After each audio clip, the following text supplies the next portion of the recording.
Warning! Some viewers may find this podcast repugnant.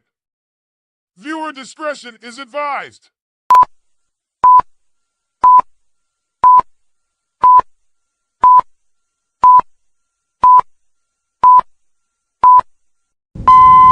I have come here to chew bubblegum and kick ass. And I'm all out of bubblegum. Welcome to the Rebel Podcast, that's the #1. They don't want you to hear, so they trying to take us down like a pendulum. Always on the move, but we underground. Talking politics, conspiracies, and pop culture. Think I'm losing my mind? Well, you are not alone. Come and join us, feeling the vibe and we're in the zone. We can fight, but I just need you to be ready. Cause when the revolution comes, you better hold it steady. Still, let's go to We have two countries that have been fighting so long and so hard that they don't know what they're doing. They haven't been destroying anything. Clear in how I characterize this. This is mostly a protest. It is not generally speaking unruly. Clear in how I wrap up smear. You smear somebody with falsehoods and all the rest. Cause a wrap. The truth, so they censoring the truth, but the truth is coming out. So what the fuck you wanna do? Tell me that I'm wrong, but then again I'm proving right. Provide a definition for the word woman. Who the fuck are you? It's you and me. Can I provide a definition? Mm-hmm. Yeah. I can't. You can? Not in this context. I'm not a biologist. I can't. Welcome to hell, motherfucker! Talking about this. Yeah, they don't want us talking about this. Yo, what is up, guys? What is up? I'm your host, Twisted Josh, and these are the heavy hitters. I want hold on before anybody else introduce yourself. I wanted to thank you, Speaking Code, the Speaking Code podcast, and also what's the other one? Troubles. Matter of fact, thank you for putting me in the Pod Alliance, man. It's amazing. I just put the chat out there. Hey, said on the chat, hey guys, I'm going over, the flock, subject, topic, and these heavy hitters, jumped on and said, hey, I'll join. So all right, guys, what is up? What's up, man? Appreciate you having us on. Always a pleasure jumping on and meeting like-minded folks, man. So appreciate you. I'm RGB from the Conspiracy Chaos podcast. It's excited to chop it up here tonight, man. Oh yeah. And we have Web of Mysteries. What is up, brother? How are you doing? I'm doing very good. I'm the platypus, the spirit animal. So I'm doing pretty good. My co-host will be here shortly. But thanks for having me on, buddy. Oh no, you're welcome. And may I ask you why they call you the platypus? Okay, so that goes back to the Code of Conspiracy. Okay. Our boy Jacob Jonathan has dug me that because I like the platypus. I'm an enigma. I'm a cryptid in and of myself. So, and plus the life of funny intrinsic things is that my papa called my grandma that back back in the Stone Age when they started dating. So it's one of those things. All right. Well, that's nice. No, I like to know the story of just matter of fact, just the usernames. And what about you, Mr. Plunder World? Thanks for having me on, Josh. I'm just your humble trading card maker. I make cards about conspiracies and weird history, and I like to sell them at trading card shows and blow the little minds of Pokemon collectors everywhere. And I'm pretty happy to talk about this subject because I've got a card about it. Really? Oh, yeah. Okay, your cards. So are they baseball, basketball cards? No, they're actual trading cards. They're yeah. Roger's got some right there. I mean, I make actual boxes of real trading cards, and they're all subjects that would appeal to like-minded folks. And on the back of each one is a mini deep dive about what they're about, each subject. And they range from poisons in your food, false flags that got us into war, creeping technologies. There's hard to find shiny cards. There's I do all the artwork. It's all original. There's no AI. And I got a card about Flock, which we'll talk about, and that's actually going to show up in Series 3, which is set to release in about maybe 30 days. I should have it in from the printer. Get out of here. Yes, sir. Oh wow! So do you hand draw those cards, or it's a combination of photography and some models I'll set up, and then pretty handy with Photoshop. And then sometimes I get some other artists to contribute artwork that are more talented with the brush than I am. Okay. And then as soon as things settle down, got to dive into Series 4, which is going to be all about MK Ultra. Oh, Let's go. Yeah, I actually wanted to do a topic. I wanted to do a show about that too, man. Oh, you'll need to do tons of shows. That is my favorite subject of all time, and there is so much lore. And I'm gonna have it's gonna be like birthing another baby, but I'm gonna have fun doing that series. Mm. All right, so RGB. Yep. So what like, okay, so how did you came up with the name of conspiracy? What sorry. Conspiracy Chaos? Okay. Yes, conspiracy. Yep, thank you. Well, it's me, my co-host, Area 51, Anthony. He's local with me here in upstate New York, and our buddy Florida Mike. Me and Anthony both do our own separate golf podcast. And on Anthony's, we did a couple conspiracy episodes. Like we did one like Halloween episodes where we talked some cryptids, and he got some pretty good numbers on it. So I said, let's try doing a conspiracy one. And we did like just a kind of round table of like JFK, 9/11, the Titanic, all your, basic ones. And it got good numbers again. And before I even started the golf one, like I've always been the conspiracy guy with my friends. Like when we, go to a party or something, I'm the one that's always like, Raj, people are always asking, what's the new conspiracy? And I'll hit them with something. They'll look at me like I'm crazy, but lately 9 out of 10 times we've been right. So we decided. I said to Anthony and Mike, I said let's try it. Let's see how it goes. And we got off to a great start. I have some connections to some pretty cool people in the conspiracy world through my golf podcast. So that helped to get us off to a good beginning, and we kind of started rolling from there. But it is tough, man. We all have kids and stuff, and summertime was a little bit tough to keep it on our regular scheduled programming. So we're getting back to it now as the summer's winding down, but we ain't doing the other podcasts. So it's tough to balance all the three and the three of us. But Conspiracy Chaos, we knew it was going to be a little chaotic of how we bounced around with the topics we talked about. We didn't know we were going to have like a set topic, or sometimes you see like the Bigfoot pods and stuff like that. Mm-hmm. We knew it was going to be a little bit of everything, and I literally just popped something into ChatGPT for the logo, and there we went. Oh, that's what's up, man. That is what's up. Hey, I actually like your guys' logo, man. It's pretty cool.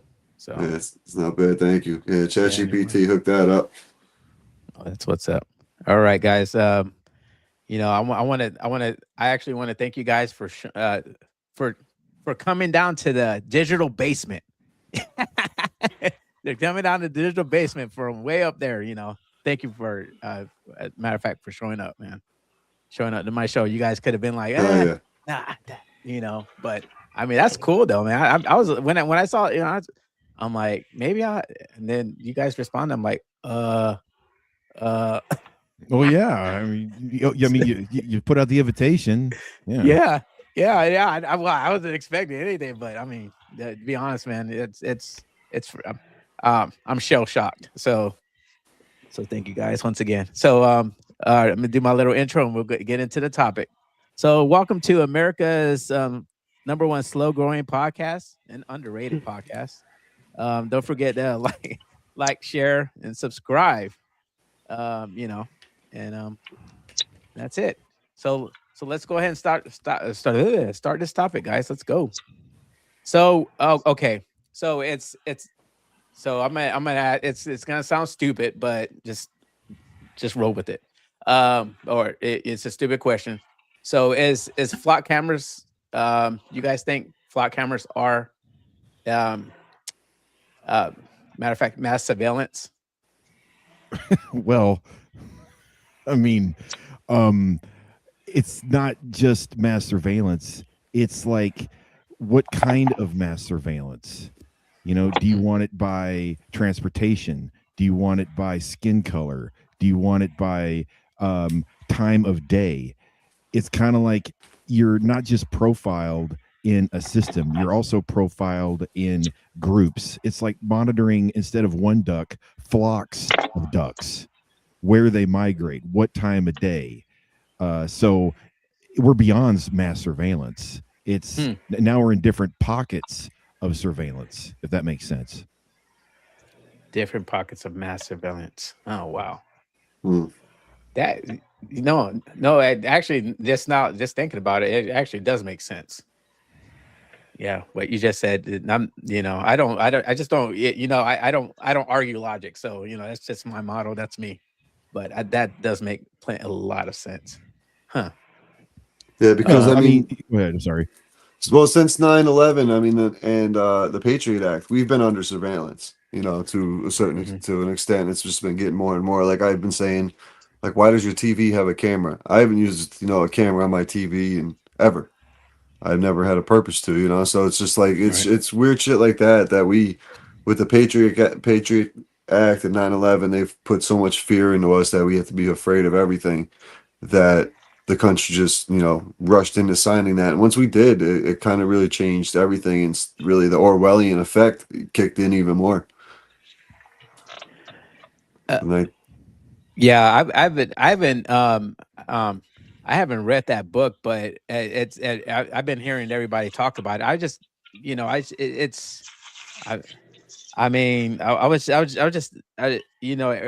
ever since I became like a teenager, I was like interested in conspiracy theories and stuff like that. So I was like, just a little bit of my backstory. But then I actually got into politics too. It all runs together, to be honest with you. With me, But yeah, I haven't read that book, but I've. Oh, hello. I'm echoing. Okay. So yeah, man, I've been always wanting to read that book. So that's just. Yeah. There's a bunch of Roger's got it on the nose. Even prior to 9/11, you've got incursions into privacy, especially with the National Security Agency. So even in like the early to mid 90s, massive storage centers were getting constructed in places like Utah and New Mexico. In fact, there's some still you can find old articles about how there were power outages and all kinds of power grid failures because of these centers that were collecting phone call data and storing it indefinitely. And the whole idea of mass surveillance with Flock integrating with modern data centers is basically it's a fresh coat of paint on an old concept. We're just modernizing the technology to maintain surveillance now on a microsecond level. Because in the old days, you'd have to catalog and archive a phone call or scan some mail. And then if there was an investigation created, that also takes time. But with AI data centers, that completely circumnavigates the investigation process, and it can happen instantly.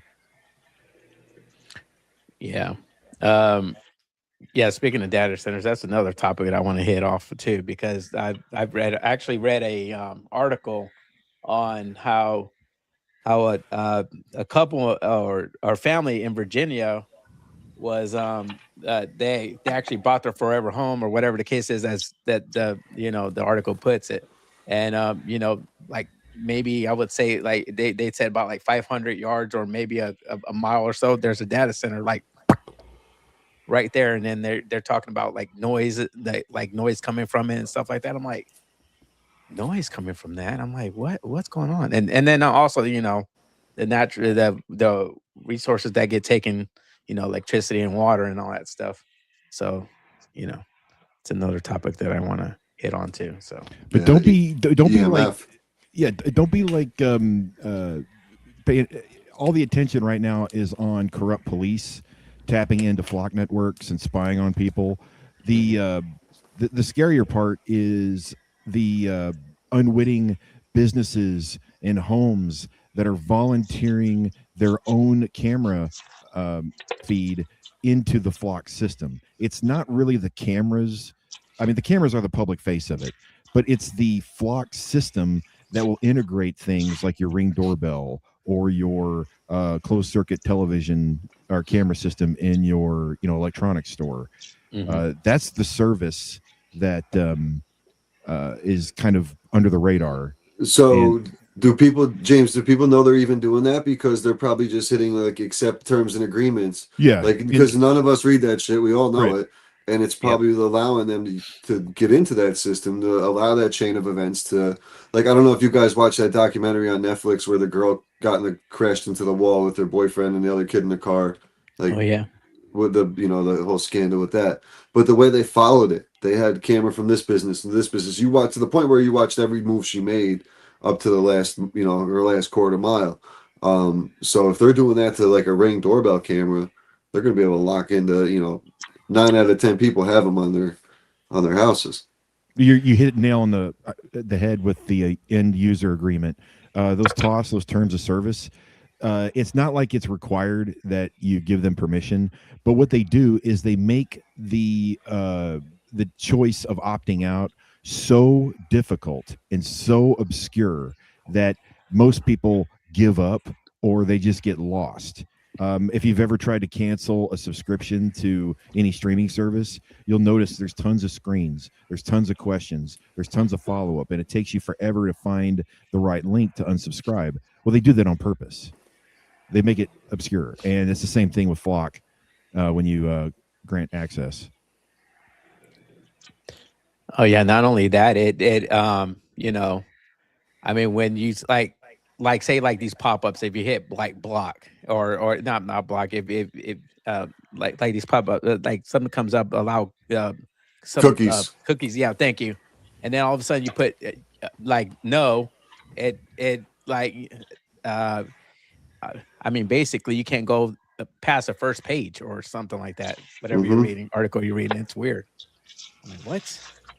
Instagram is similar in that, like a couple months ago, they rolled out that new feature where other people could take your public posts and download them and animate them or use whatever they want. Well, the problem is a lot of AI bots were sucking up people's content and making new content with people's faces that looks just like them. And in order to turn that off, you've got to find like the most obscure setting. And sometimes you can't even access it on your computer. You have to do it through your phone because it's a different setting. Wow. And speaking of that, James, you just ran. This is actually a segue to what we brought up. What's coming here, which is weird because I was it's whatever order it is, but you just went into it. So here we go. I'm gonna screen share this real quick. To show you what I'm talking about. Did you know that the Flock camera? Matter of fact, have you guys ever heard of Torca? No. That sounds like a torture method. Well, I may be saying it wrong. It's Torca. Okay. Yeah. All right. Yeah. Okay. It's an Israeli cyber intelligence firm that sells hacking technologies to government and law enforcement, allowing clients to locate, hack into, and manipulate security and smart camera footage. Co-founder by former Israeli Prime Minister Ehud Barak and former IDF cyber chief. The company's technology can alter both live and recorded video feeds without leaving any digital forensics or traceable signs of a hack. Of course, it would be the vampires. Well, Andreessen's the name that sticks out like a sore thumb. Andreessen's head of that Tech Bro investment firm that funds all of these startup tech companies. And speaking of that, he's also a shareholder of Flock. Mm-hmm. Yep. Wow. Yep.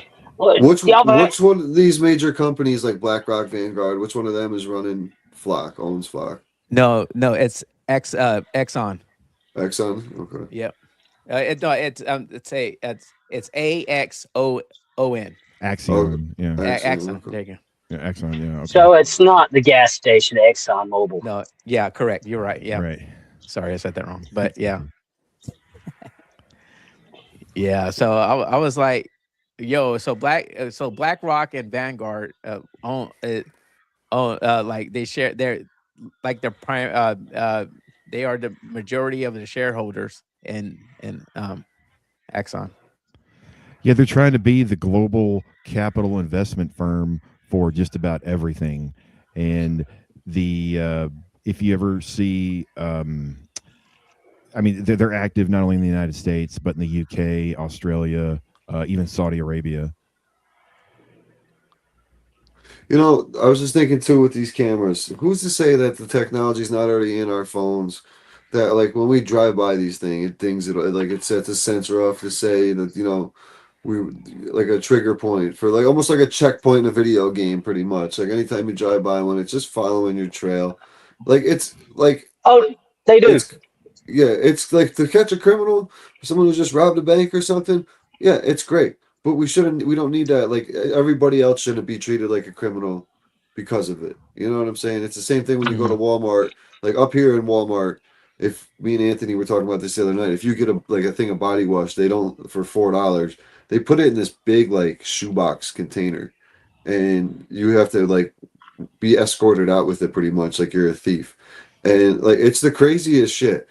But like meanwhile you got people just running out the doors with full shopping carts of shit. And it's like you're really like for this $4 item, you're making me feel like a criminal because so many people have stole this. Like this isn't right.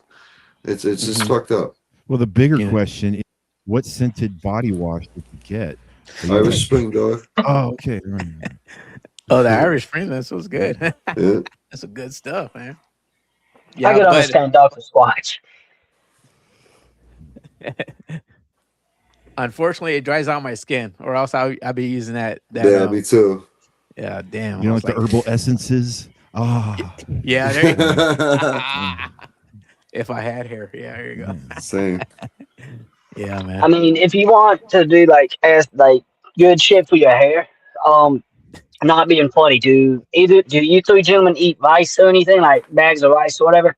I know stereotypical the Asians asking this, but okay, so before you cook your rice, you gotta wash that shit. Sorry for my language. You're gonna take the first your first rice wash. You're gonna take that water from your first rice bath. Put that on like your garden. It's really good. But your second wash, like rice water, or the second go round, you can use that to actually wash your hair, and it actually revitalizes your hair and actually make it shiny and softer. Nice. What? I need my shit to start growing, Sam. What do I do to start growing? Because I know you got a lot of them. You gotta use jasmine rice for that. There you go. I mean, you have an old lady, right? You know what I got? You remember in Home Alone when Joe Pesci gets the top of his shit burned off? Oh, that's what I got. I'll tell you that one offline because that one's gonna be a little bit more in depth. Oh, no. You know how what's good for your beard, right? So just take that and put it on top. It'll look great. There you go. Oh man, it's kind of sad. Like all this technology makes older movies obsolete. You know, it's amazing how so many plots just wouldn't matter if somebody had a smartphone or a flock camera. You know, yeah. There you go. Yeah, the town wouldn't matter. They'd catch him right off the rip. Yeah, there's so many bankrupt. The heat. Yeah, the criminals wouldn't break into the house in Home Alone. Yeah, it's really true. The Happy Time Murders.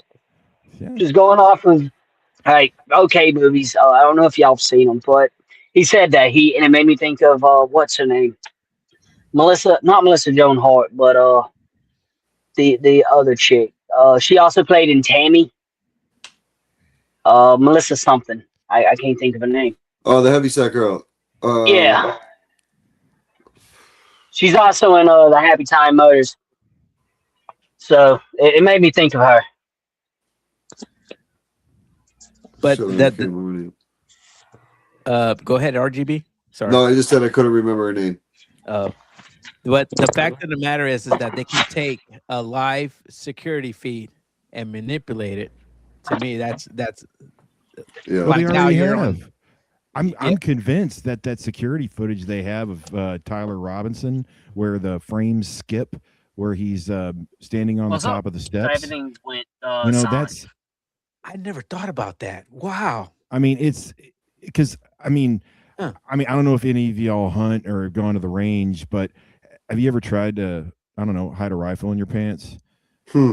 But if you could make it look that way in an AI manipulated video. It's so much of that whole situation is so crazy. That's a whole, but yeah, who knows how long like they've already been using this technology anyway, and we just don't know about it. ESPN started doing it. Oh, really? Yeah, ESPN, they fired a bunch of their anchors, and they're getting caught using AI content for sports commentary. Oh, wow. That's crazy. Yeah. I was hearing something last year that they're matter of fact that they're predicting that a lot of podcasters are going to go to AI too. This already happened. I mean, yeah. Oh, okay. Wow. Like it's a good tool to use for certain things, for sure. Like if you're using it the right way, but not to take over your life. Like I use it sometimes to like help me structure. Like I've been putting on comedy shows. With my other podcast, been like to reach out to comedians and I don't know how to reach out to an agent. You know what I mean? I'm not that type of guy that writes an email to reach out to an agent. Helps me out with shit like that to make just look a lot more professional and that kind of thing. And that stuff helps you, or even structure in the podcast. Like give me a good baseline of the podcast. I send it to the other guys, and at least we have an idea of like the pinpoints we want to hit, and we're all on the same page throughout the podcast. So like there's beneficial things to it, but there's definitely a lot of the technology that we don't need. Right. Or it's being taken advantage of, I should say, is more like it. Like with the case where the police are watching the flock and like stalking. I heard that they were like stalking a woman. I think James, you were the one telling me about this. It's more than just one. I sent a link of just a recent one. But there's a recent female cop that was stalking the wife of her ex-boyfriend. Your ex of all people. No, the wife of your ex. Yeah, the wife of your ex. Wow. I mean, that's hardcore. That's I want to see what her hair looks like. I want to see what she dresses like. I want to know everything. It's like we just had 3 cops who get caught stalking using the flock cameras here in Bibb County. Like, which it isn't where we're at, but it's a couple hours away. But they were doing it, and then if I'm not mistaken, one of them was also a sheriff. So. Now I've had a cop admit to me. I was at a show not too far. I was on the border of Louisiana and Texas, and this cop in plain clothes was talking to me, and he says, "Yeah, that flock, that's good, but it is so tempting to take advantage of it." And I'm like, "Well, then why are you saying this out loud, dude?" Right. Because they think they're untouchable. Yep. And also, believe it or not, the cop's slogan to protect and serve. If you say you're in the thing, like you start a commotion and your house burns down, there's actually precedent that the cops do not actually have to put themselves in jeopardy to save you since you started your own problem. And I was looking at this because I was watching different law. I like watching law.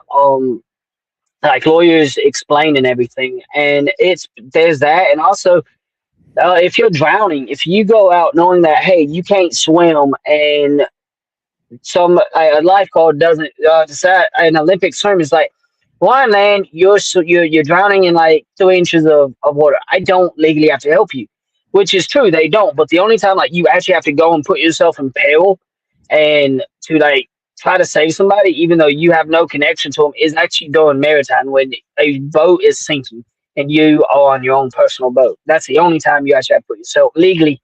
You're required to put yourself in jeopardy. It's due to maritime law. Wow. So, yeah. And that's why they call Web of Mysteries. No, I am the Crockpot. Yes, Yeah, the Web of Mysteries is it's because I think the world is everything that makes life is all interconnected. Like, you might not know somebody, but the thing that you do is the butterfly effect. You are going to be connected to this person, whether it's either by this event, this person, or this article. You know what I mean? Some way, somehow, you're connected to everyone. Right. Oh, we got a commenter. Straight talk. MB, what's up, Marlon? What's up? How you doing, sir? Yeah. Yeah, man. It's crazy. But you know what? Let's go to this thing here that James sent us real quick, and we'll pay attention to how they report it. This is the psych the magic trick. Pay attention to how this reporter talks about it. There we go. Now we share it. There we go. Yes, I did. People that I spoke to in the Fayetteville area call this very alarming, that police officers are using those flock cameras for their own purposes. They say that this raises new questions about privacy. I got no sound from the video. Monitor. Oh, I got it. Flock cameras are supposed to make communities safer. But after 3 officers allegedly abused the system for personal reasons, some residents are questioning whether the technology has enough safeguards. I don't think they should be misused for personal use or any other use unless it's for a legal reason. According to the RGB, can you hear it or no? No, I don't know if the other guys can. Oh no, we can hear. I can hear it. I can hear it. Yeah, we can hear it. Okay, it's all good. All right. I'll put the closed caption in. Give me a second. Sorry.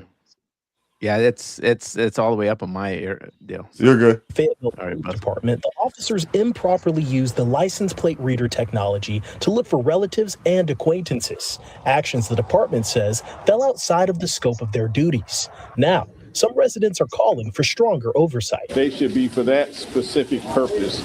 If they're able to use it for all these other reasons like tracking people, either they need a new company that has protections on the gear to where you can't do all that stuff, or there needs to be some checks and balances on it. Atlanta News First reached out to Flock Safety.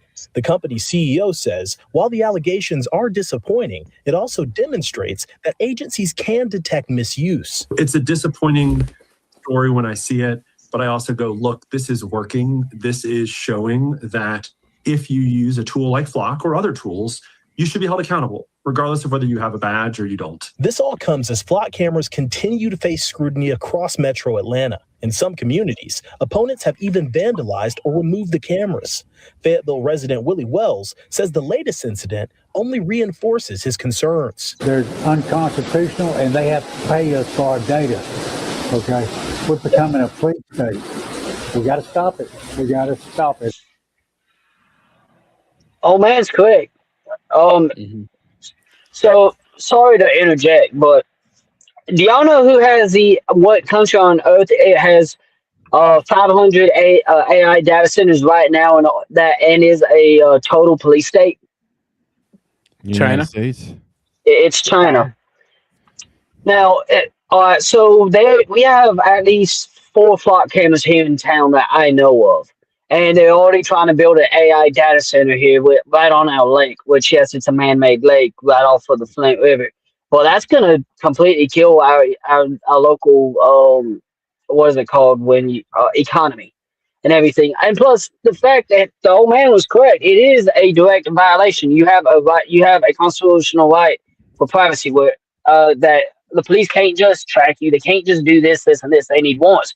But with them using this, that is 100% evading your civil rights, and the fact. But no one we mentioned it earlier, but because of the Patriots Act, you can take back on phone, you can take the battery out of your phone and everything, especially then. But now there's 2 batteries built in your phone now. That's why you can't take them apart. Yep. Even when your phone dies, they can cut that other battery on to where your phone can still, the camera in there can still see you, and it can 100% hear you. Mm-hmm.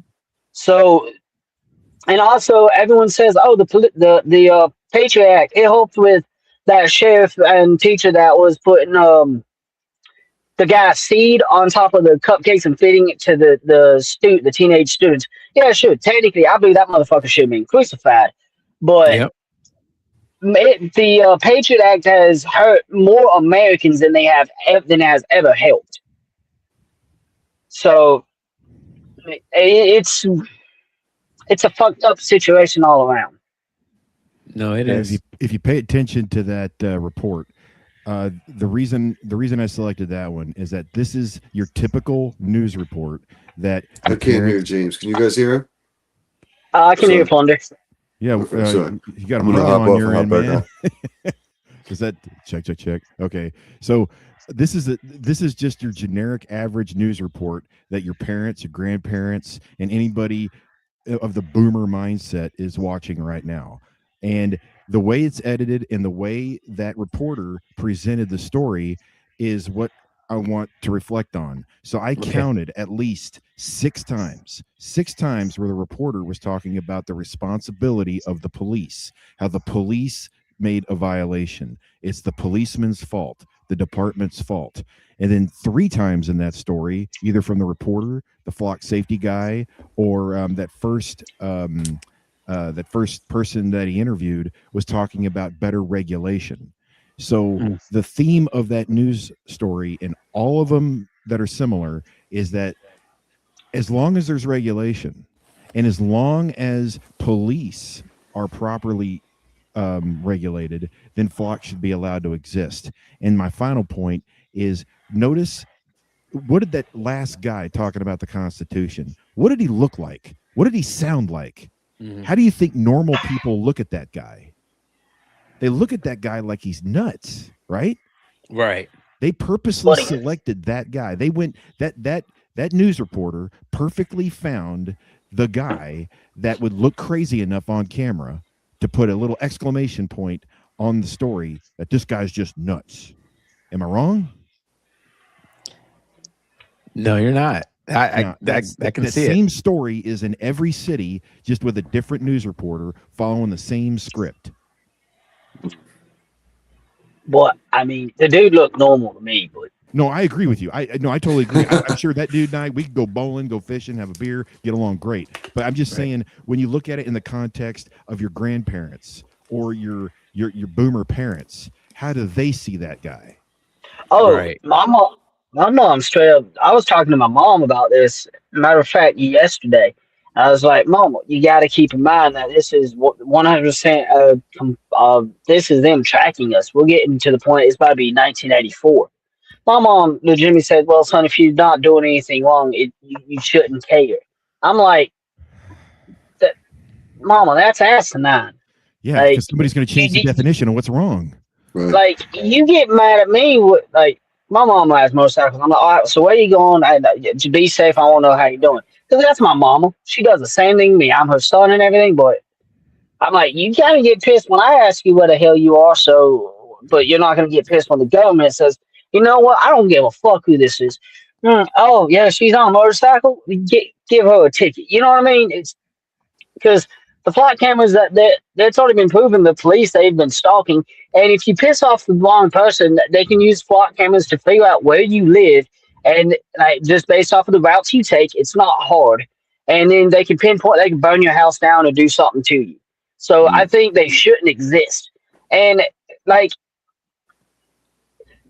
so they were they could say, okay, so we should give him a ticket. He was going 45 over on a 40-mile zone. Like, a cop wouldn't pull you over for that, but the fucking camera will always give you that ticket. I believe that the police is a human, and that there's that human connection, and you can understand because not everything is black and white. But the camera's not, oh, he's speeding, no, it's good him and he's done this 3 times. Go ahead and just give him the highest fine. You know what I'm trying to say? Does that make sense? Yes, sir. Yeah, absolutely. In fact, there's a legal. I'll give everybody one legal tip. I mean, it's not like a silver bullet for any of this, but at least in traffic court. By the way, has anybody ever tried to represent themselves in traffic court besides me? It's a lot of fun, and it's a cheap education, and it's low stakes, man. In fact, if you go there 9 times out of 10, they'll at least give you half off of your fee, so it's worth it. Okay, and so one key thing when you're issued a citation is that they're gonna issue a complaint against you. The county is going to issue a complaint. Now, if you look at the definition of a legal complaint, it requires evidence of a complaining party, and that's important. Basically, it's like if somebody in that county has a claim against you, they need to come forward if it was a stranger. But in this case, you've got a police officer or a camera. Now, the contradiction is, who does the cop work for? The county. So that would be a conflict of interest. And if you can make that case in court, then you'll get at least some clemency on your fine. And I don't see how Flock's any different, because that's not even a human being, and there's no evidence of a complaining party. You did squat.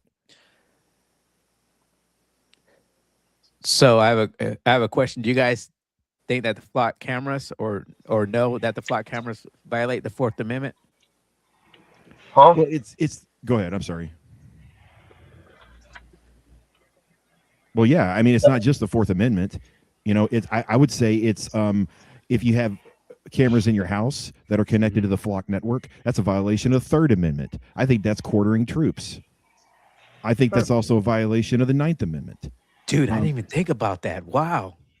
I mean, if you think about it, like the excuse that everybody, if we just, everybody's got those lefty liberal friends that talk about how, when the founding fathers wrote the Bill of Rights, they didn't know that in the 2nd Amendment that technology would advance to the point where weapons are like crazy. They didn't know that. Well, my counter to that is, they didn't know what the technology would advance to limit the 1st Amendment. So you can't use that argument on me. I mean, if we're going to use the technology argument, then I guess all of the Bill of Rights is obsolete. But when you're quartering troops physically, it makes sense. But if you're quartering them digitally, then all of a sudden it's not a violation. I beg to differ. Wow. It's crazy.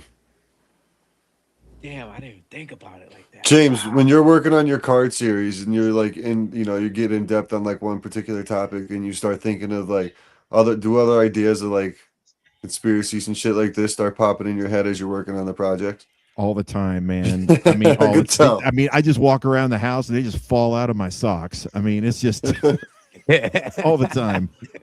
I mean, he's like James Brown. Woo. I mean, jeez. I mean, I got like books everywhere. I got them in my car. I got them in my study. I got them in my bedroom. I mean, and it's just like, and the more I read, the less I know. It's like, oh my God. Yeah, right. It's like, but I'm Gen X, and there's a common thing that I think all Gen Xers have, and that is that we're over it. And what that means is that we have been disillusioned our entire lives. We always get promised something awesome, but then when we actually see it, we're always disappointed. And we're over it. We don't care what the older generation says to us because their advice is vague and it doesn't apply to real life. And we don't care what the younger generation says because you need a dadgum dictionary because they invent their language on social media. So I don't care for any of that. But the one thing that we all have in common, and I think this is our superpower. If you're a Gen Xer, then listen up, because your superpower is that you get mad. I know you get mad when somebody is patronizing you. You know that makes you mad. And the other thing that makes you mad is you hate being pandered to. You can smell it when somebody's pandering to you. When they're like, a simple example is like, you just meet somebody and, oh, where are you from? Oh, well, I'm from Houston. And then they talk to you like, this put on fake Texas accent and, Davy Crockett this and Alamo that. And you're like, oh God, stop. But you can expand that to many other things. But if you're a Gen Xer, then that's your superpower, and use it.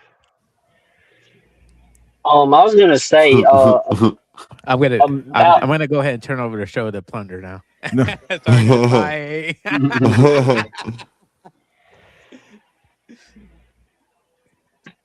Go ahead, Weber.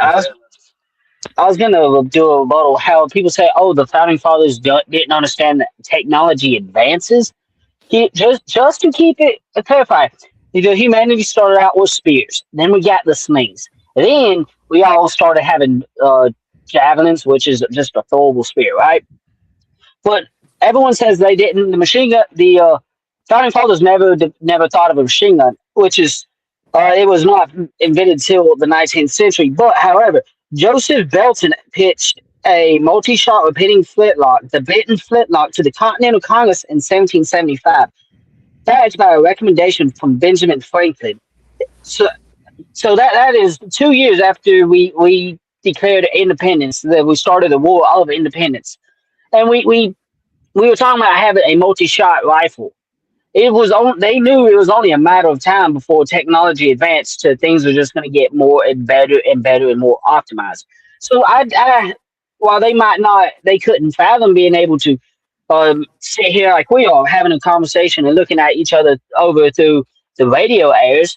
I mean, Nikola Tesla thought of it, but that was 100 years later.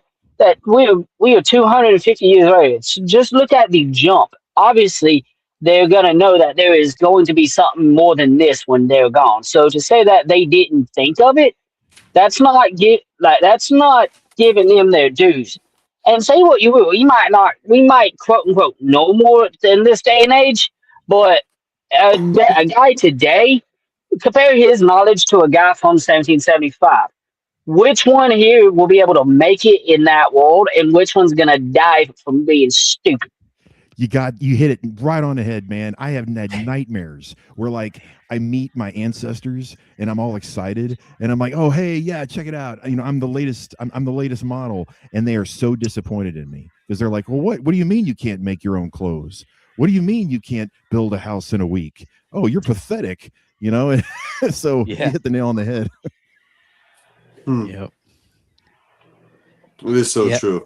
Like, to really be able to, like, how many people out there would, if there was, you know, God forbid, a natural disaster or some kind of, so who would be able to really survive on their own? You look at some of these kids right now, they don't even know how to put gas in their car. Some of them, it's truly a struggle out there. So, like, if they can't find it on Instagram or TikTok, they don't know what to do. Agree. Yep. I mean, I find it funny. There's been multiple people that put diesel in a gas combustion engine. That shit's funny to me. It's crazy. Yeah, I mean I mean, getting back to the topic at hand. I mean, I'm sorry. I want to add one more thing. At the time of the signing of the Bill of Rights, as far as technology goes, one of the things included in the idea of arms was contracting people who owned ships. You know how our Navy started. Our Navy started with rich. It was they had their own frigates. They had their own warships. They hired their own privateers. That's where the word privateer comes from. They come from these sailors that would get on these warships and traverse, really hostile waters for trade. And then in the Revolution, we contracted them for warships. So that's probably a little more severe than just like your musket. Well, to clarify, the privateer industry started in 1720 at the height of the golden age of the piracy, because most pirates started out as privateers. They got screwed over by a lot of times we know of the British ones. They got screwed over by the king, and because they were already veterans of like the Napoleonic Wars and everything. And I'm pretty sure the Napoleonic Wars, I might be misquoting. Yeah, I'm completely misquoting that the Napoleonic Wars came well before that. I think it's right around like the 7 Years' War. Anyway, when they were at war with France and Spain, and then you have the reason why, like, I want to say it was Jefferson raised up the U.S. Navy was actually to fight the Barbary pirates. And I only know this because that's actually why the Marine Corps was started, so that they actually went to the Ottomans, the shores of Tripoli, and they fucked them up, and actually had the Sultan, I want to say it was the Sultan, actually give the sword in honor because they lost. That's actually why we have the Namaluk sword. And in our Marine Corps hymn, it's from the halls of Montezuma to the shores of Tripoli. It's like one of the first places America actually raised the American flag on foreign soil. The crock pot is on high right now, folks. All right, let's keep it going. Let's crack that glass, man. Let's crack that. Slowly cooking. I just wanted to bring up the 9th Amendment, and it's kind of obscure, but the enumeration in the Constitution of certain rights shall not be construed to deny or disparage others retained by the people. Now think about that in terms of privacy. Yep. At that point, Ken, we should also note that I know you know the answer, but who is the only quote unquote law enforcement officer that does not need a warrant to actually go in your house and can legally confiscate your guns and all the food in your pantries and everything? I would be guessing. I have two guesses. Mm-hmm. I would probably say somebody involved in the Treasury Department, and I would probably say the sheriff. Is that your answer? What about you two? What about you two, boys? NCON. Who? NCON, like I don't know, like it's probably called like DEC, like Department of Conservative, like where they take over. They're like in New York, for example. It's the wrong answer, but there's the state troopers and there's NCON where they like the DEC, the conservatives, where they're wildlife and all that shit. Oh, you said the DNR? CPS can do that here in Texas. Okay. That's fucking wild. It's the game warden. They actually do not even have to knock. Yeah, so similar to, that's the same. That's basically what I was saying. Yeah, fuck them bitches. Oh, What? The game warden? Yeah, fuck the game warden. Yeah, the game warden, man. The game warden does what he wants to. And no one's gonna say anything. Well, that's okay. All I'm gonna say is like, you do you, boo boo. But you around here, if you try to go in somebody's house without knocking, especially if they don't know where you're coming, you might not leave that motherfucker. Yep. Hey. So you do it. You do what you do, boo boo. It's just, but everything will be on camera because they'll have it all on the flock. Yeah, or Axon, right? Yeah. Yeah, because as a matter of fact, there's a theory going around that they're trying to get rid of Flock to usher in Axion. There's 5 other companies besides them. Yeah, but you know how it is, you know. Yeah, and there's a firm now in Florida that's actually they have surveillance cameras on the garbage trucks, and they volunteer to submit the camera feeds to these AI platforms, and what they're looking for are what do you call it, homeowners association violations. Wow. Yeah. What? And I know. So see, this is what homegrown communism. Pretty much. So this is what I was talking about when we were doing the warm up about function creep. It's all these extra things that you didn't expect, that the technology is just gonna inch by inch stick its nose in. Okay. And this is why it's such a can of worms, because it's not just police being curious and sneaky. It's not just your data getting stored. It's the function creep of what it's going to spread into. It's going to get into the schools.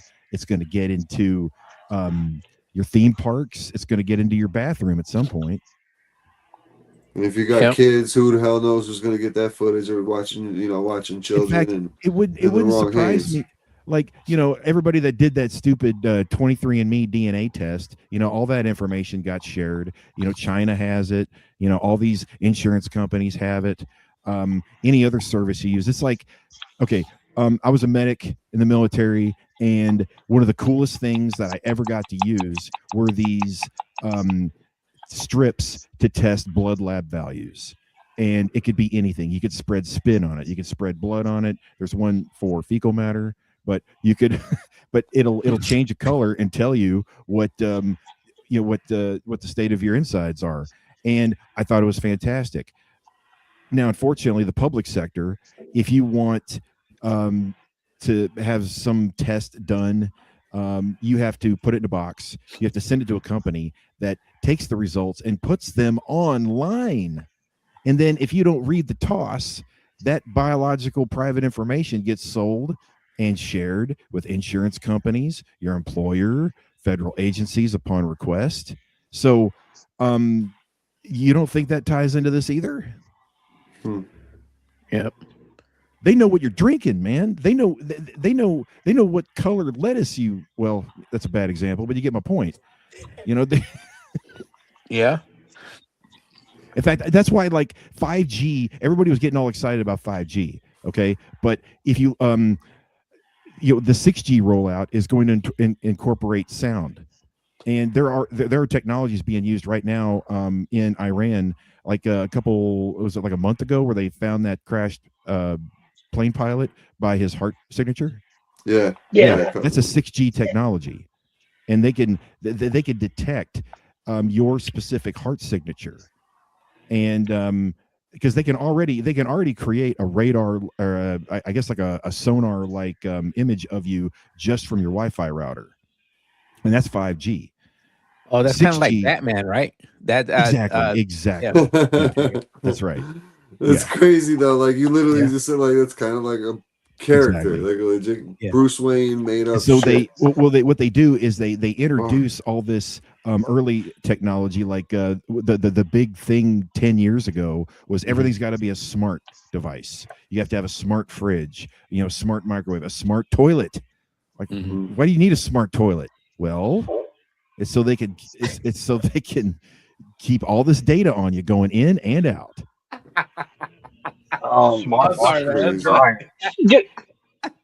Yeah, like he just made a good point. The washing machines. There's no reason why your washing machine should have internet access just to play like Mario. Like fuck that. Yep. I'm sorry. The only thing smart that should be in the house is me. That's not exactly. There you go. No, you're right. I mean, I try to take low. I like low tech approaches to high tech problems because you can't code for that. And so, whether it's taking a little small sticker and putting it over the front camera of your phone, or whether it's like here's a trick. I mean, you stand out in public, but I don't care. I have no ego. Where like you have a set of sunglasses on, but you have eyeball stickers on the top of your sunglasses. So the face detection technology can't lock on eyes and record your face. Yeah, that's awesome. Oh yeah. Speaking of recording, Flock getting also another segue that John. Matter of fact, that James is saying. Oh man, he's on a roll today, bro. He is on a roll. Flock. Oh, it says here. Dude, I forget the screen share, guys. I apologize. Sorry. I'm still a rookie on this podcasting scene. Oh, good, man. Said Flock. Story is Flock said its cameras don't track people. Then a reporter then a reporter proved them wrong on video. And let's check this out. Hustle bitch. Flock wrote on X. Flock just got caught by a reporter. Their cameras are secretly tracking people in real time. You're saying Flock doesn't track people, correct? And check this out. You're saying Flock does not track people, correct? Track people. That's right. And hold their movements like you asked. We're not tracking people. Well, what do the Condor cameras do? They literally are designed to track a person, aren't they? Not to track a person, no. This is a Flock camera known as a Condor. Unlike the Falcon license plate reader camera, you'll notice this does track the movements of people. Whether or not it was designed to specifically track a person, you can see right now, in real time, no matter which way I move, the camera moves with me. And that's not all that those cameras do, by the way. We've seen how they can even track your phone screen to find out what you're looking at. I could watch a man rollerblade and then take a break to watch rollerblading videos on his phone. How? Because the camera's AI automatically zoomed in on it. Just like it zoomed in on a couple arguing at a street market in Atlanta. So what? They're still anonymous, right? No, they're not. Within 2 minutes of open source intelligence using a commercial facial recognition engine, I found out that one of them just finished medical school and the other is dealing with chronic irritable bowel syndrome. There's a reason why some cops openly brag about how you can't even breathe without them knowing about it. You have cameras everywhere in that town. You can't get a breath of fresh air in or out without us knowing. Like I said, Nothing gets in or out of the town without us knowing about it. I already know where you were. Yeah. I have it on camera. I have you on camera walking up, ringing the doorbell, taking the package, and literally running away. Wow. She got arrested for that. Oh, she did? Yeah, she ended up getting arrested for that because of that. And they said that she went and stole, she was a porch pirate or whatever, and I think eventually got off, but she had to like pay big bucks to lawyers and all this other shit to get Did off y'all? of it. All right. So did y'all hear about the man drove from his town, I think, to Michigan, and he got tracked by the flock cameras. The police at his hometown waited till he got back and got him with possession. Yeah, he was crossing the border by. Yeah. Yeah. Mm-hmm. I mean, I can understand. They didn't even get him with trafficking across state lines. They only got him for possession. And the sad part is, like, this is, I mean, I don't think it reduces crime at all. No. You know, it doesn't stop the violence. It doesn't stop the theft.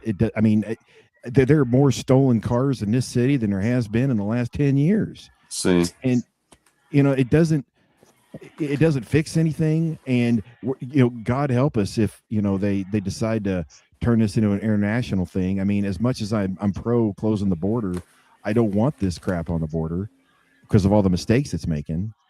Yep. I don't think it's going to do any good anyway.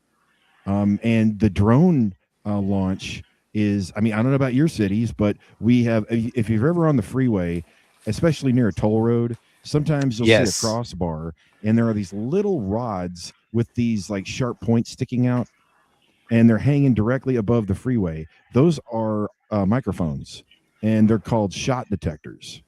And so if they can detect the sound of a shot, we got those in my city. Yeah, there you go. And it alerts the police, and that's also tied to Flock. And so when a shot detector goes off, Flock's deploying their drones, and they can be on scene where that sound has been identified in 2 minutes or less. Oh wow! You think that's just going to be used for shots? Look, what if your core backfires? Exactly. I don't know about y'all, but I know. Yeah, backfire sound like a damn gunshot. And it will register. Fireworks, it goes to a certain explosion or a certain sound level, and once it gets those, it triggers it off. So then a cop will be sent to investigate, and then they determine if it was actual gunfire or fireworks, etc. But if they deploy Flock, that's instant probable cause, and they'll tie you up with anything else that might be unrelated. Yeah, it's almost like the old New York stop and frisk. Yeah. And it's the pretext, you know, and then it's one of those things where like you know, like your grandparents say, you've got nothing to hide and what are you worried about? It's like exactly that's not the issue. Shut up. No. Wait until somebody's got their their hand, wrist deep in your rectum. Right. No diddy. Stay away from the villages. What villages are you talking about? Are you talking about here in Florida? Yes. I know what you're talking about. I'm just joking. The pink flamingos and upside down pineapples. Y'all stay away from them. Y'all be good. Y'all be good children of the Lord now. Yeah. But they make the place so fabulous. Okay. That's how they get you. Yeah, I know. Those old people are freaky, man. Are freaky. That's what I've heard. Dude, like there's been multiple old folks homes. Think about it. What do they really have to live for? They're old. They're in maybe the last 5 to 10 years. They know they're dying. So fuck it. I'm gonna want to go out with a bang. Yeah, you don't know if that scab is a bed sore or herpes. Yeah. Exactly. But, I mean, you gotta go out one way. You gotta die some way. Might as well have fun while you go out. There you go. I heard about it. Matter of fact, I heard about them being like, I forgot the rank, but I think they were like in the top 10 like, for STDs. And then when I found out there are old people that live there, I'm like, are you kidding me? They should know better, Most of them were alive during the 60s. Yeah, you're right. Yeah, you're right. You're right, man. You're right. It's common in old people homes though. The Very. STDs. They ain't got nothing else to do but play bingo, and now with all the Blue Chew and everything else, man, it's going down in these. Think about it. homes. I 69. Huh? That's your There you bingo go. number. Yeah. have y'all ever watched The Golden Girls? Yep. Oh yeah. Fantastic show, but just case in point, Blanche. Yeah. Well, wait a minute. The creator of that show, her son is like a big lefty podcaster. I can't remember his name. Oh no shit. Yeah. Dadgummit. My buddy did so Betty White did a hip hop video, and my buddy was one of the. She had like, what the hell do you call them? Not the, oh man, the male stripper dancers at the Chippendales. They had him he was one of the Chippendales in the background, dancing around Betty White, and it was like he's a big like The Vegas Chipmunks? Nah, that's what they call like the guy strippers in Vegas, I think. Yeah, they got So- the cuffs on. Yeah. And thrust in the air. he was one of those guys in the video. We bust his chops to this day. It's like When I 20 used years to be ago. one, it was... We bust his chops so bad. And then you got the Chunkendales. You got to worry about them. Oh man, the tortas. Christmas phone. Yeah. So here also too. I don't know if you guys noticed, but the retention on the clock cameras were the data retention. Let me rephrase that. Matter of fact, and it was 30. It was 30 days. Now the CEO, the way he put it is that he professionally recommends the owners of the flock to put their data retention settings on 7 days, because people are like 30 days, that's too long. You know what I mean? His claim is the average crime solved with Flock takes about 7 days, and that's irrelevant because the point is that it's like metadata. The actual video data is gone, but the metadata is still stored. So Right. if your name pops up and somebody accesses it, well, then a federal agency knows that you've been investigated. Okay, and that doesn't go away. That's Right. that's on a record. Okay. And there are other methods of access and other metadata that could still tie you to some further connection down the road. So that's Well,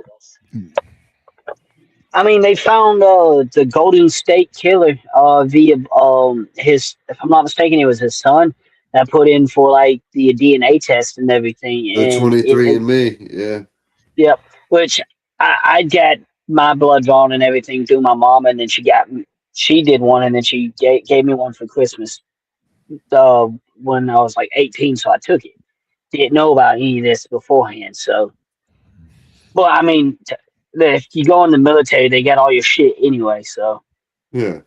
They got all your shit pretty much for the most part. Literally, I mean, if you think about it, anytime you were a kid or anything like that, anytime you had to ever give blood, like your shit's in the system one way or the other. Facial recognition's in there, absolutely.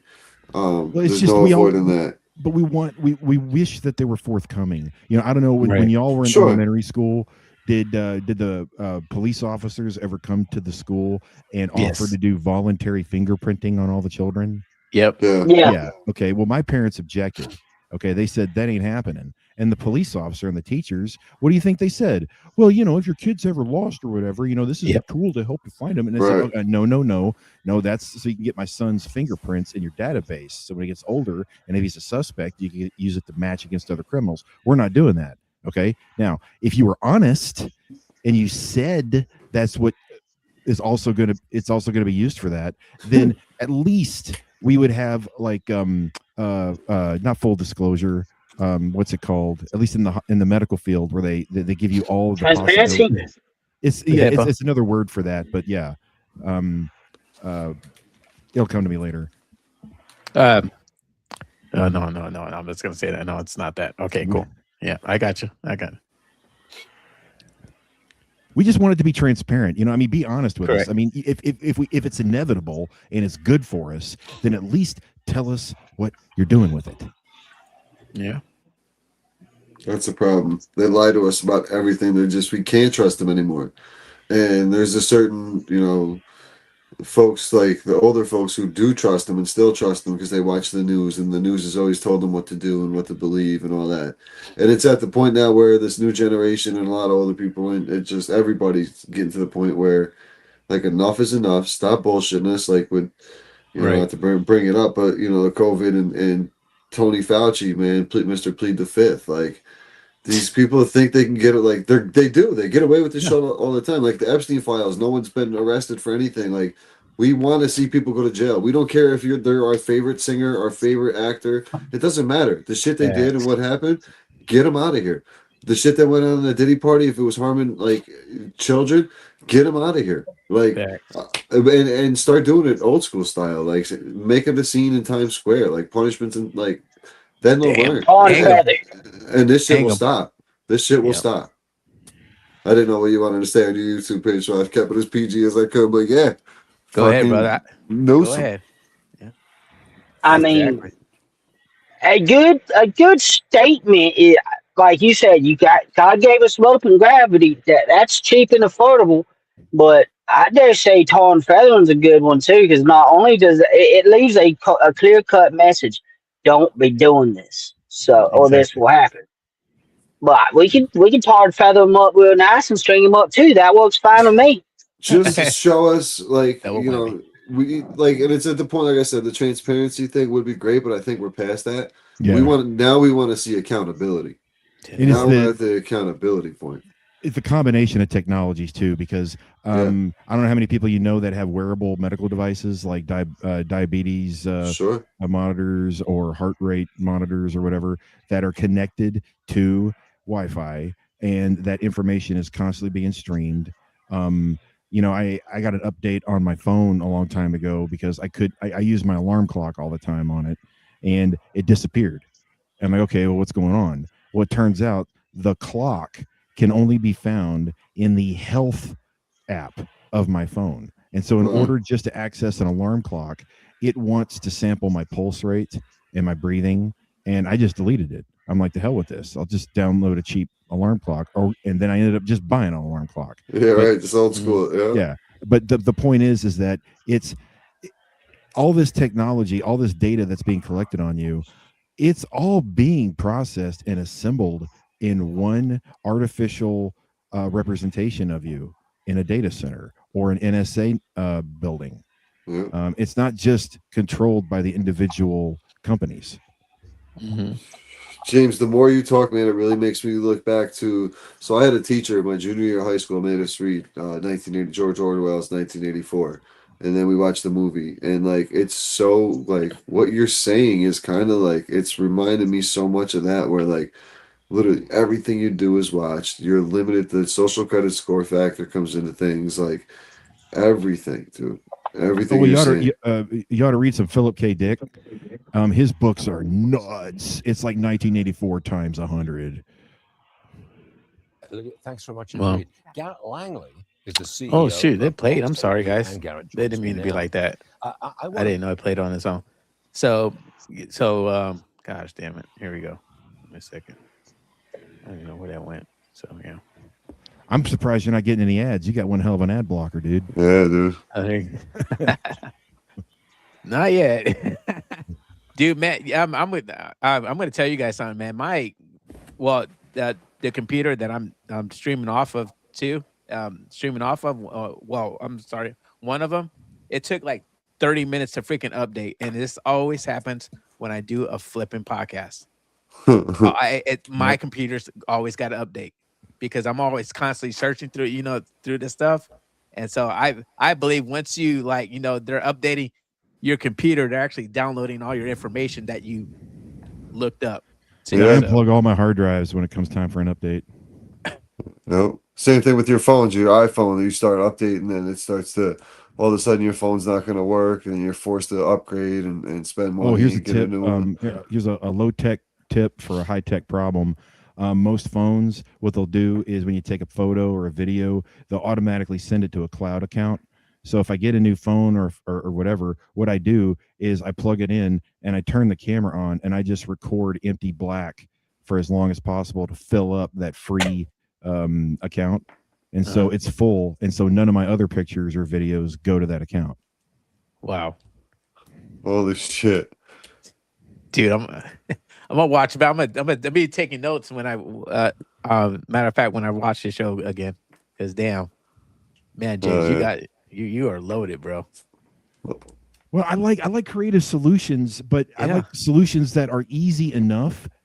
Because look, I'm never going to be able to code like, those, like the movies, where guys are just slamming keyboards and lights shooting across their face. And, no, I'm that's not me. Oh, yeah. Okay. But give me a can of spray paint and tell me where to go. And I'm a guy. Right. So, yeah. Risk takers, man. That's what we need. People to step outside the box and get uncomfortable. Everybody's lost their balls. You know? It's like, no, these people are nothing without us. Every single second of our lives is being monetized behind our back. That's why we work longer. That's why our money's worth less. That's why we're opting in to crap we don't need. That's why, I'm not trying to blame anybody here, but some of us in this community will complain about, letting the demon into our house with like an Alexa. Then why did you buy one? Right. You know? And I don't know where our balls went, but this every waking moment of our life being turned into a digital coin, so it could be transacted by oligarchs that want to follow some ESG regulation. That's sabotage it. Throw your boots in the machine. Short circuit it. Lie. Make up stuff. You're not going to go to jail if some user profile asks you what your sex is. Prefer not to answer. Not yet. Have some fun with it. Right. No, they probably might, but so. Well, you're a platypus. You're like half beaver, half duck. Well, thank God I'm in Georgia, not in Britain, but yeah. Well, which end is the beaver? That's what I'm worried about.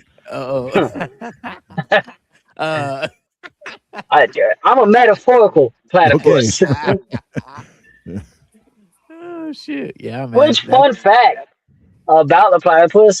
They actually can, because we can look at them through the UV light. They actually are bioluminescent, and cool. They lay eggs, but they sweat milk, and the females are the ones with the poisonous bulbs. Amazing stuff, man. I want one as a pet. Talk about the ultimate guard dog. Yeah. Also, when they swim, they completely close off their. They swim blind. They close their eyes, and I'm pretty sure they seal up their nose too because they got like bioelectric sensors in their bill. So I think. While I am a man of God, I do think he might have partaketh in the wacky tobacco when he was creating Australia. Because you got the prison deer, which is just a kangaroo, and then you got spiders the size of wolves. Yeah. And all I'm going to say is, if you see an electric napkin in the water, punt kick it for our boy Steve, because that shit is on sight. Yeah, those animals look like freaking steroids, man. The animals in Australia, jeez whiz. Yeah, it's like if you ever hit a deer on the road, look at some videos of people hitting kangaroo on the freeway. That'll give you nightmares, man. Really? Deer will tear your shit up, man. I grew up in the city my whole life. Past 15 years, I've been out in the country. I've hit 8 deers in the past. It sucks. That's why I miss old, well-built trucks. Like one of my very earliest cars was this big, nasty, ugly '86 Suburban. I had tow hooks underneath it. It was jacked up, 4-wheel drive. I smashed I smashed that deer, and it didn't leave a mark. And one of my tow hooks caught it underneath and ripped its heart out as I put on the brakes. It was awesome. That is dope. And you can't do that in a car now. Nope. Me and my cousin, we were in my Toyota. We shortly thereafter it was like what 1 o'clock. Mm-hmm. We were going to get Taco Bell. We're talking. Like, I was driving down this road that I took every day, and deer just bound out the road. It didn't jump out until I'm already here. So it literally jumps out. I'm here, and it clears just barely over my hood. And I'm pretty sure it shit on my hood. That's perfect. That's perfect. I've never hit a deer though. Well, you need that. I've never hit a deer. You need one of those like super slow motion cams so you can just catch the squirt in midair. Just that's funny. Oh man, scared the shit out of it, literally. Yeah, it scared the shit out of me. Winking at your car seat. I mean, I still went and got Taco Bell though. Yeah, there you go. Matter of fact, RGB, you were saying something on Instagram that your mayor is actually going against the flat camera. So no, she's with it. She's for it. Okay. So I grew up in Troy, New York, and the current situation is she's being sued by the Democrats on the city council because she declared a state of emergency on the flock cameras, which gave her authority to take the grant money and pay for the flock cameras and keep them going. So like even the Democrats in our city are against it. Like that's to say a lot. Like she's the first Republican mayor in our city in a long, long time. And there's not a lot of people happy with. They've been City Hall's been vandalized like 3 or 4 times, and like on the trucks and stuff like that, the city trucks, it says like "flock you" and like right on the City Hall building. Multiple cameras have been ripped down over the past few weeks, so it's interesting to see how it's going to play out. They haven't talked about it much. I've seen some clips and stuff like that on Instagram of like other people throughout the country talking about it, which is like where I am in upstate. It's a pretty small town, so to see it be in any part of a conversation is kind of crazy for the mayor being under, literally being sued by their own council members. It's fucking nuts. Yeah, I think the big test is going to be the next time there's some staged protest and riot, and where a group of people are going to burn down a city, and you're going to watch and see just how much flock fails when that happens. Oh yeah, okay? That's the ultimate test. Yeah, but I remember reading an article as a matter of fact yesterday on Political. It says flock is actually bipartisans, bringing everybody together of all freaking things. Everybody wanted the 912. There you got it, guys. The 912, the flock camera. Who would have thought? It's bringing you together into a 15-minute city, is what it's doing. Yep. Facts. Yep. That's right. Facts. It's kind of sad when you realize that most humans would give up their freedoms just for the feeling of being happy. Like not happy, but where they don't have to actually work for their survival. Convenience. Yep. Yeah, they don't look at it as freedom. Yeah, it's a mind trick. It saves you time. It saves you money. It saves you this. And it's exactly the opposite. It's what you're saying. It's a surrender of freedom, autonomy. Oh, there was a scene. I can't remember what show, but it's like out west. It's the turn of the century, from like 1890s to early 1900s. So there's this traveling salesman. He's talking about the washing machine, and he's saying that, well, it will do this, ladies. You can put this in, and you can go off, and you can start cooking and spend more time taking care of your family. The guys pop up, the men speak up and say, why the hell would we want this? All it's going to do is make us work harder so we can have more money to spend to afford this. And he says, it's not about the money. It's about you having more time to spend with your family, less work you have to do. In reality, it's just to get you in that there cha-ching sinkhole. Plus, I don't know if you've ever lived through a power outage, and when you're doing laundry by hand, you do spend a lot of quality time with your family. Yeah. It might not be the time you want, but it's a good time. You know, I mean, there's nothing like a good power outage to bring people closer together, because you're starting to do things by hand, and you start talking more, and you start sharing more, you start helping the neighbors out more, and then when everything's back on and all your toys are working, all of a sudden you're too busy. Yep. Yeah, it's designed to that way. I think it's designed to really split up. It's not for the main reason, but it does play into like dissolving the nuclear family. It's a lot easier to drive wedge between brother versus brother, mother versus father, and you know what I mean? Oh yeah, you can blame. I mean, and that's coming on all fronts. I mean, that goes back as far as like first and second wave feminism.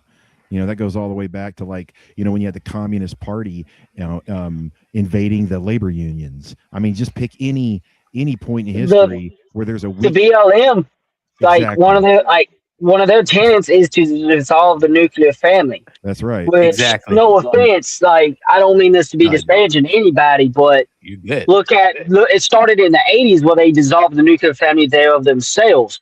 You got the guys like Tupac, his whole thing was a gimmick. He was a flamboyant theater kid who put on the gangster persona and it got him killed.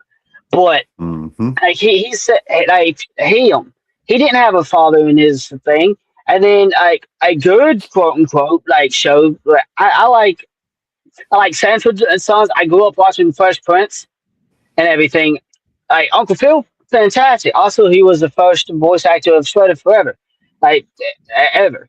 But it was they started when it got to the crack epidemic, and then when they said, "Oh, we have Section 8 housing."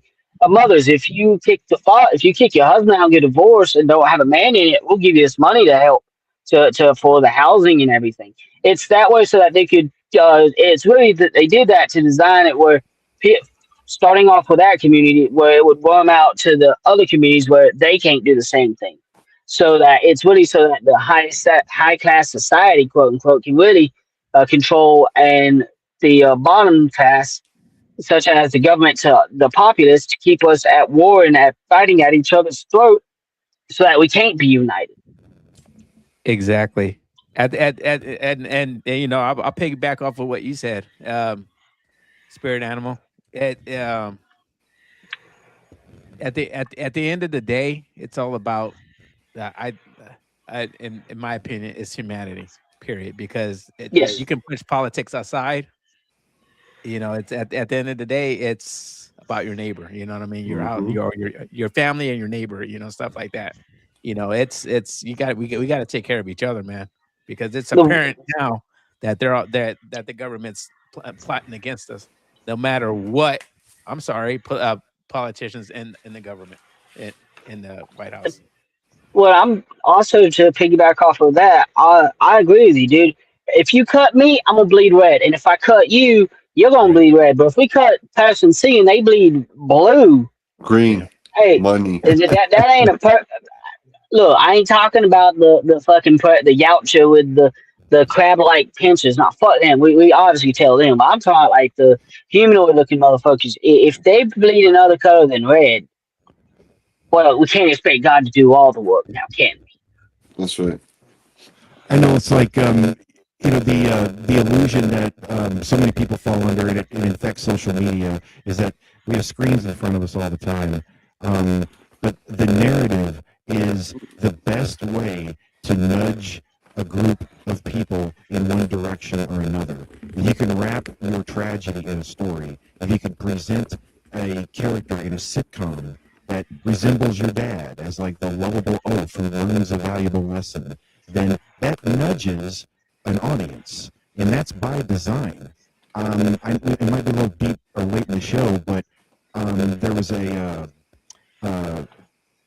anybody watching, just open up a tab and just look up the Norman Lear Center. Okay, the Norman Lear Center is in honor of the guy that created those shows like Sanford and Son, All in the Family, Maude, and One Day at a Time. And he created this sitcom template where you have the lovable oaf character who's kind of old and thinking.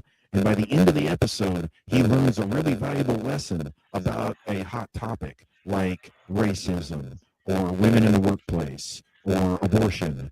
Now, the Norman Lear Center publishes material that teaches social media influencers, movie producers, television writers on where to nudge an audience to get them to believe a certain piece of propaganda, where to place it, whether it's just after an emotional beat, whether it's just after a big dramatic, huge belly laugh. But it's programmed, and it's taught in a school. I'm sorry, Plunder. You are sounding staticky on my end. I'm sorry. Yeah, you were a little muffled on my end. That's why I hopped up. Yeah. Yeah, you got a little muffled. That's why I hopped off and hopped back on. I didn't know if I was having a connection issue. Oh no, I'm sorry. Maybe my sounds like a wire's touching almost. Like wires are touching. It sounds like Darth Vader is fucking C-3PO.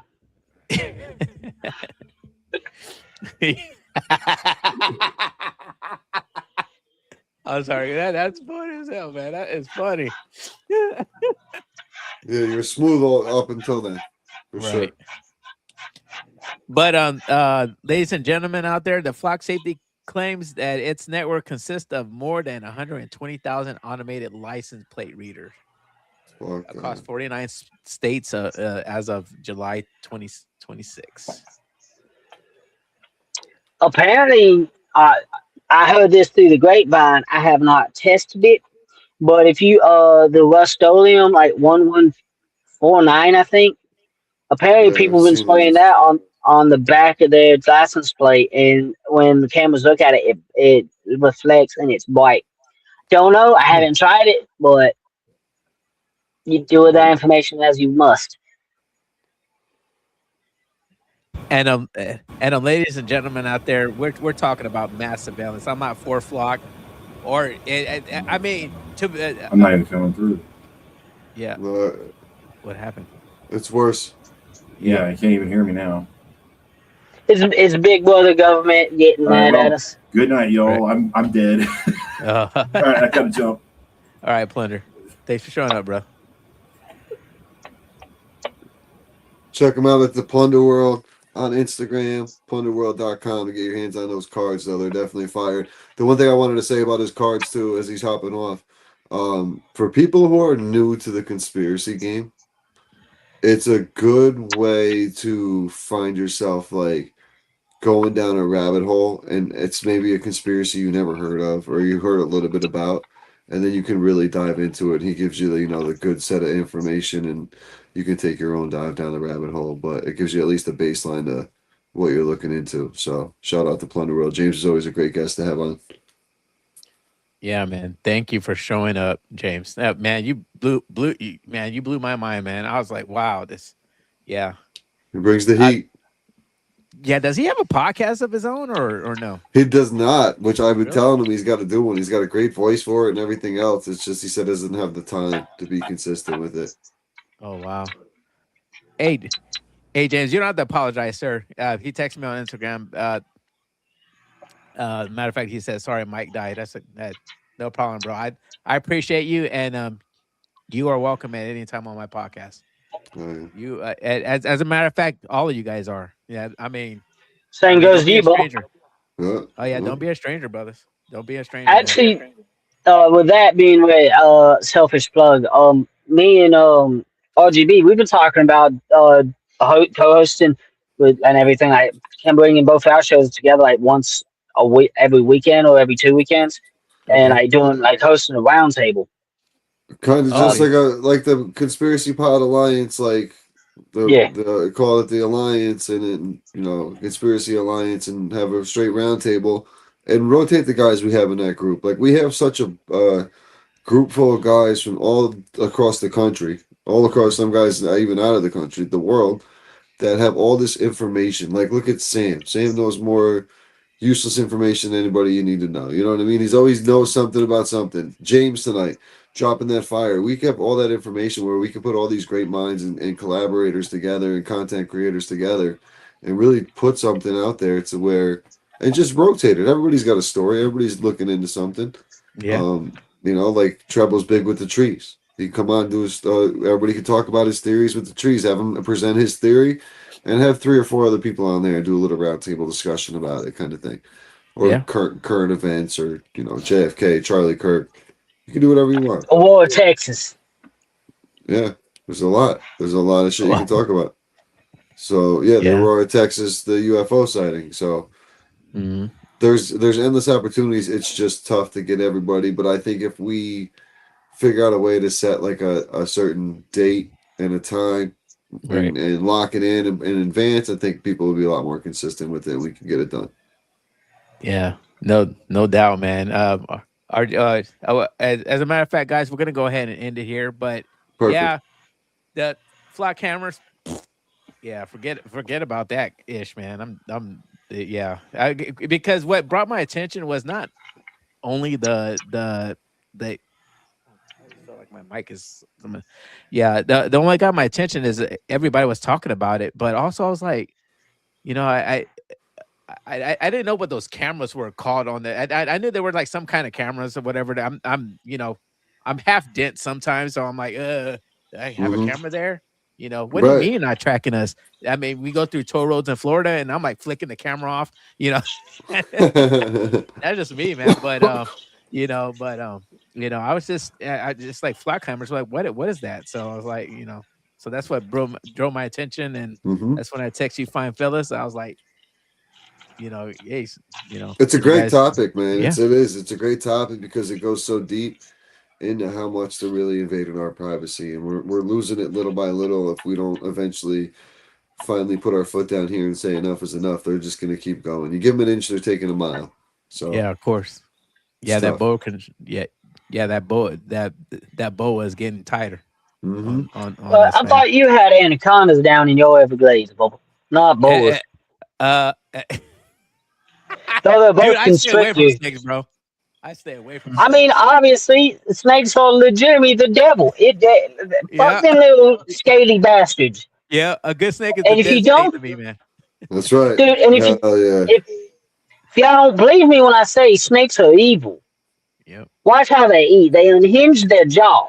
Only other thing I know that can unhinge their jaw is a woman, and that them bitches are evil. You can't live with them. You can't live without them. That's right. But I'm gonna go ahead and end this like we always do, guys. With like I always do. I'm sorry. With happy endings. Haven't done this. Give me a second. I'm usually on point with this stuff, man. Give me a second. Oh, here we go. Bam, money. Do. Okay. Money, money, money.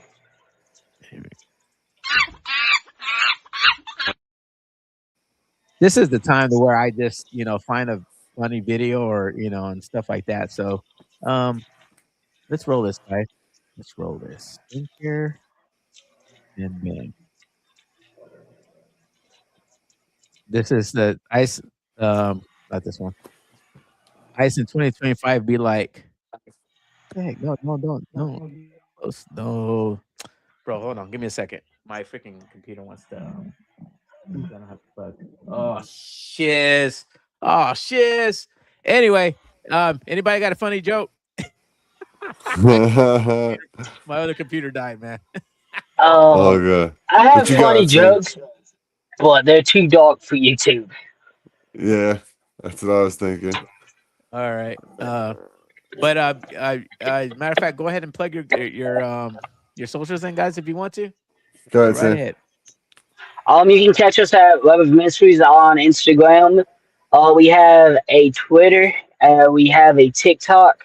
Gonna try to figure out how to cut up the videos and put them on there and such. You can even email us at webofmysteries@gmail.com.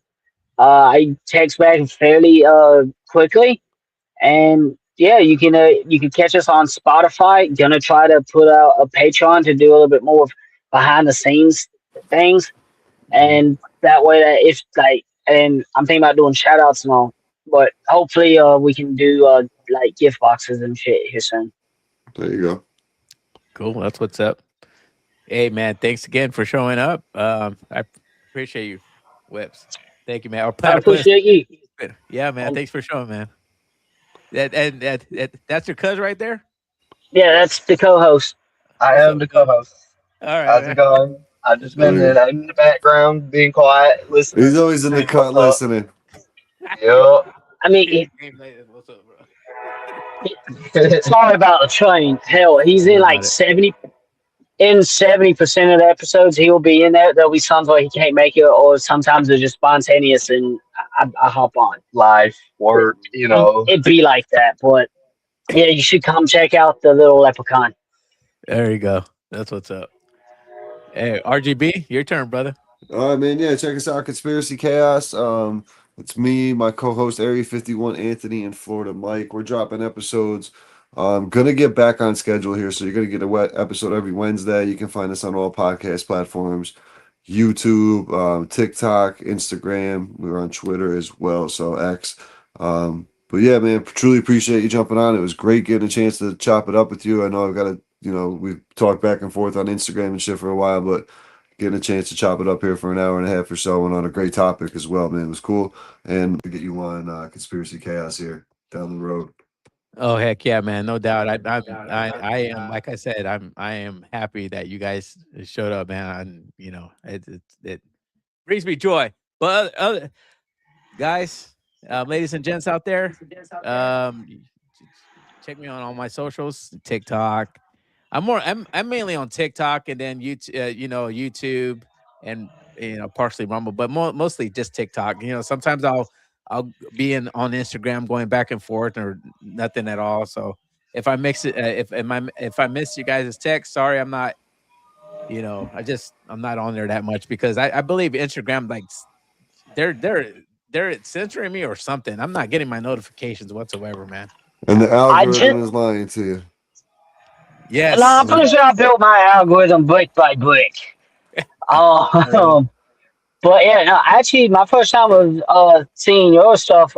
Josh is actually on TikTok. I think we were friends there before we were on Instagram. Right. Yeah. Which keep lookout. I'm gonna email you here soon. Okay. If there is, I'll hit you up on Insta. All Definitely right. gonna want you to come on and like give out your journey so far. Yeah, man. We're not. Dude, I would share my podcast with anybody as long as they make flipping sense. That's it. Well, yeah, always. I'm not gonna say I always make sense, but I definitely draw well concluded connections. Now you can ask RGB. I make sense when you really pay attention. That's yeah, right. no. I'm just what I mean. I didn't.